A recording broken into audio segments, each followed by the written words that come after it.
오늘 저에게 주신 하나님의 말씀은 구약성경 잠언서 23장 13절부터 14절까지 말씀입니다. 다 찾으셨으면 저희 함께 봉독하겠습니다. 아이를 훈계하지 아니하려고 하지 말라. 채찍으로 그를 때릴지라도 그가 죽지 아니하리라. 내가 그를 채찍으로 때리면 그의 영혼을 스올에서 구원하리라. 아멘. 기도하겠습니다. 하나님 아버지, 지난밤도 저희를 은혜 가운데 붙잡아 주시고 오늘도 이 새벽을 주님 앞에 나와 예배하고 기도할 수 있는 은혜를 허락하여 주심으로 시작하게 하신 것 감사드립니다. 날마다 주시는 잠언의 말씀들이 우리의 심령을 새롭게 하고 지혜롭고 복된 길 갈 수 있는 말씀 되게 하시고 또한 저희의 심령이 말씀의 기준으로 살아갈 수 있도록 언제나 인도하여 주옵소서. 간절히 바라옵고 예수님의 이름으로 기도하옵나이다. 아멘. 오늘은 채찍도 필요합니다 라는 제목으로 하나님 말씀 증거합니다. 오늘 본문에서는 이 자녀를 교육함에 있어서 이 체벌조차 마다하지 말 것을 가리키고 있습니다. 사실은 오늘 본문의 내용은 잠언서에서 여러 번 계속해서 교훈하고 있는 말씀이기도 합니다. 특별히 오늘 이제 13절과 14절 말씀을 보면 훈계라는 말로 시작하고 있습니다. 즉 훈계해야 된다. 훈계할 건 훈계해야 되는데 채찍이 필요할 수 있다라는 것이죠. 그리고 그 훈계해야 되는 내용은 다른 것이 아니라 그 영혼을 구원하는 길로 인도하는 그 가르침을 말하고 있습니다. 그래서 이 앞서 12절부터 저희들이 연결해서 보면 이 훈계에 착심하며 지식의 말씀에 귀를 기울이라 이렇게 말하고 있는데 바로 우리 자녀들이 구원의 지혜 가운데 마음을 둘 수 있도록 우리 부모들은 힘써야 하는 것이고 그것을 위해서라면 이 채찍이라는 사실은 이 물리력도 저희들이 감수해야 되는 부분이 있다라는 것입니다. 그렇다고 해서 이 체벌이 교육의 가장 효과적인 도구라거나 이 체벌 자체를 성경에 강조하지는 않습니다. 채찍이라는 것 그 자체가 당시에는 이 짐승을 부리거나 아니면은 이 노예들을 다룰 때 사용했던 도구였기 때문에 사실은 그러니까 인격적으로 보장받을 수 없는 그러한 도구들입니다. 성경은 이 아이들을 노엽게 하지 말고 주의 교양과 훈계로 가르치라라는 겁니다. 그럼에도 오늘 본문에서는 채찍을 사용해서라도 훈계하고 깨우쳐야 할 것을 우리에게 가르치고 있는 것이죠. 그래서 이것은 일반적인 상황이 아니라 하나님께서 지향하시는 교육의 목적과 깊은 관계가 있기 때문이다라는 것입니다. 그렇다면 성경이 우리에게 주는 교훈의 목적은 무엇인가? 우리가 지금 이 잠언서를 계속해서 저희들이 살펴보고 있는데 이 잠언서에서 가르치는 교훈의 목적은 무엇인가 하는 것입니다. 어떻게 사는 것이 보다 효율적으로 살아갈 수 있는 방법인가? 아니면 안정된 삶을 살 수 있는 방법이 무엇인가? 아니면 아래에 있는 사람을 잘 부리고 가정을 잘 가꾸는 방법은 무엇인가? 이러한 것을 잠언서는 성경은 우리에게 가르치고 있느냐? 아니면 훌륭한 재테크의 방법이나 산속에서 길을 잃었을 때 무사히 길을 찾는 방법과 같은 일상의 지혜를 성경은 우리에게 가르치고 있느냐라는 겁니다. 그런데 사실 그러한 것이 아니다라는 것이죠.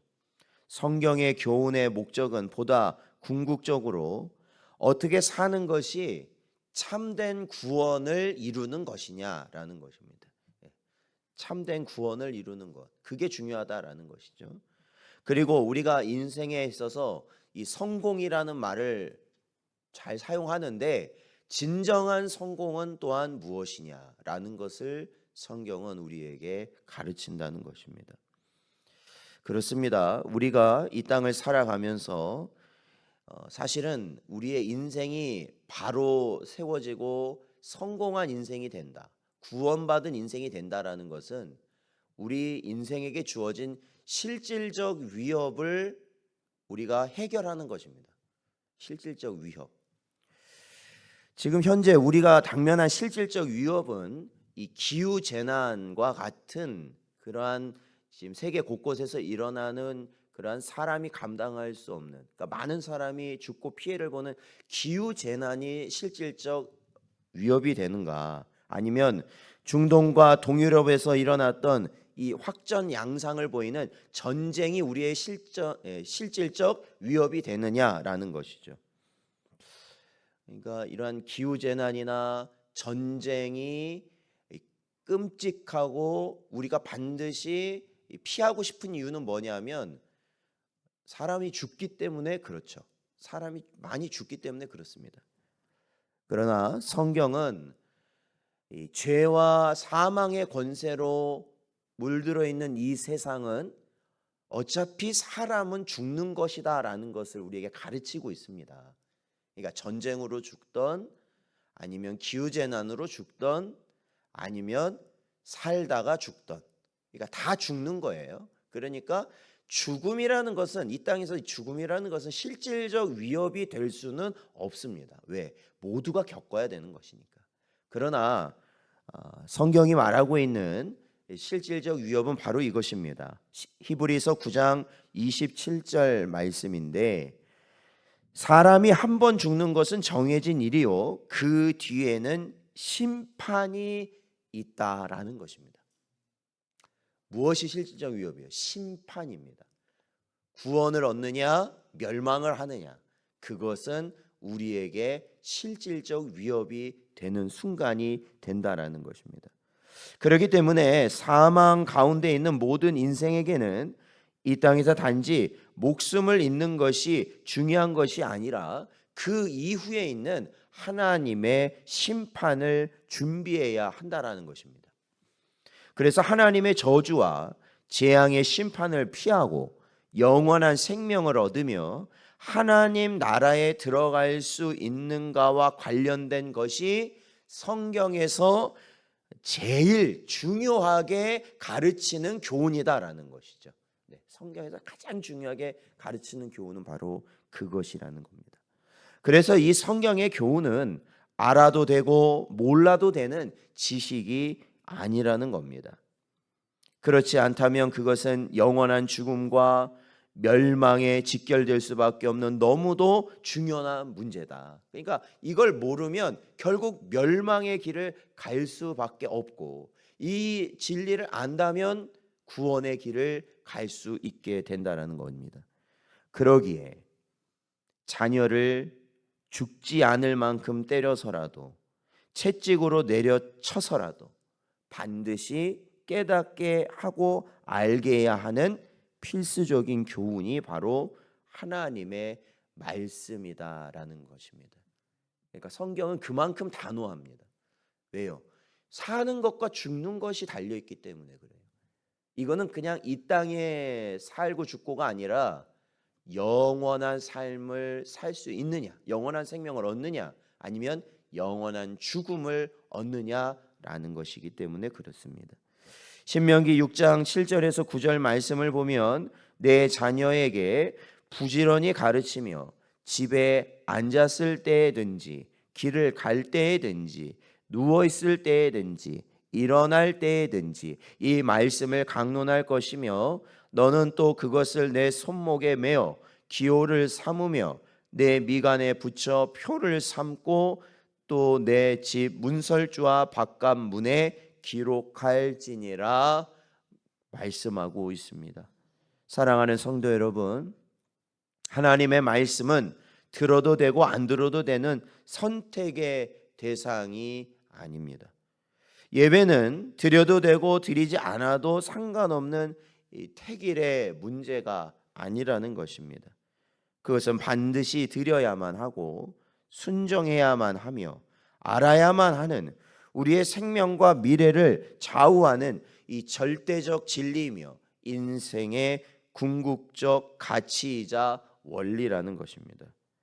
그렇기 때문에 이렇게 자녀를 어떻게 보면 가혹하리만큼 우리가 이 말씀을 가르쳐야 한다는 것을 우리 부모된 자들이 생각해 본다면, 부모된 성도들은 먼저 말씀을 지키기 위해서는 우리의 이 땅의 생명도 아끼지 않는 그러한 신앙적 양심을 지녀야만 하는 것이죠. 그러니까 교회에서든지 가정에서든지 우리가 직장에서든지 삶의 모든 영역에서 말씀을 지키기 위해선 내 물질도, 내 육신의 고난을 받는 것도 감수하고 물질도 포기하고 결국에는 내 생명도 내가 내놓을 수 있는, 그러니까 지키기 위해서는 그러한 신앙적 양심을 가지고 살아갈 때 우리는 우리 자녀들에게 역시도 그 생명의 말씀을 가르칠 수 있는 길이 열어진다라는 것입니다.